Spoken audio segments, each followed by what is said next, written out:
Summit confirms a COVID outbreak at Lowe's, the second county-wide since late April. Phil Lindemann, Krystal, 93 News. First, we're a week out from Labor Day, and I-70 weekend traffic through Summit is pacing for a recent record low. Nearly 74,000 vehicles passed through both sides of the Eisenhower Tunnel this Friday through Sunday, 10,000 more than the previous weekend. Labor Day weekend last year hit 119,000 vehicles in 3 days, 86% higher than this weekend. Lowe's in Silverthorne confirms 3 cases of COVID-19 tied to employees, enough to qualify as Summit County's second outbreak. The first Lowe's employee tested positive May 4th, and both additional cases likely caught it from the first. Lowe's remains open with daily illness screening for employees, says Summit County Health Director Amy Wineland. A small outbreak like this is not unexpected. She does not believe any customers were infected. An outbreak at Breck City Market has sickened at least 17 employees, beginning April 22nd. Eagle County now claims the nation's lowest COVID-19 fatality rate, thanks to skewed results from widespread testing and low population. In a dubious report from the Vail Daily, Eagle's estimated fatality rate is 0.15, based on 8 fatalities and 6,700 people tested, more per capita than anywhere in Colorado. Summit claims 2 fatalities and 1,126 people tested for a fatality rate of 0.17. But Eagle's estimate includes COVID and antibody tests and models forecasting community spread. Based on total deaths alone, Eagle County ranks 15th in the state. Summit is tied for 21st, and 28 counties with at least one positive case claim no fatalities, including Mesa, with nearly 3 times more people than Eagle.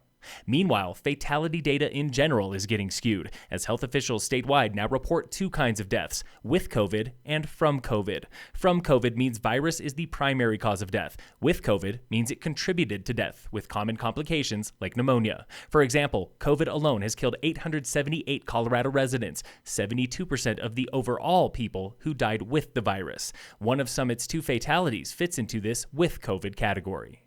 Wildland firefighting crews could be decimated by coronavirus this summer, based on outbreak predictions from the U.S. Forest Service. The Colorado Sun reports on early data showing an outbreak in a firefighter camp could sicken up to 1,000 people. That is worst case. Best case, more than 25 could fall ill, severely limiting wildfire response. The U.S. Forest Service this week unveils plans for summer operations, including what will happen at established campgrounds and facilities like trailhead restrooms.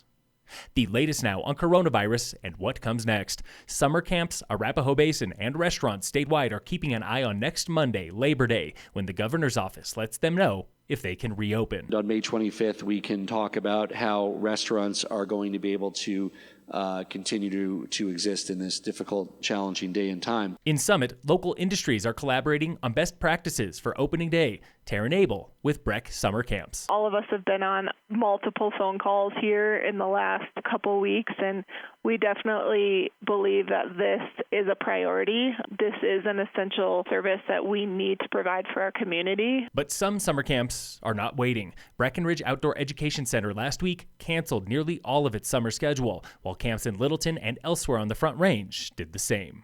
And now a headline from the COVID-19 Twilight Zone, where at least one study suggests high-altitude living is a remedy for coronavirus. The Summit Daily reports on research in Tibet, Bolivia, and Ecuador, where locals born and living above 9,000 feet are less likely than their countrymen to get coronavirus. The research team concludes that, quote, this data strongly suggests high altitude is a protectant.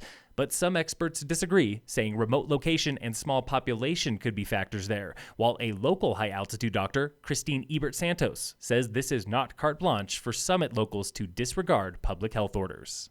And in local sports, brought to you by American Family Insurance, the Weiss Agency, Summit County Sheriff wrote 23 tickets for illegal trailhead parking this weekend, including 14 on Saturday at Ptarmigan Trail in Silverthorne, the most for a single trailhead since patrolling started in mid-March. Deputies counted 374 vehicles at 20 trailheads total, 94 fewer cars than the previous weekend, but 17 more tickets. Phil Lindemann, Krystal, 93 News.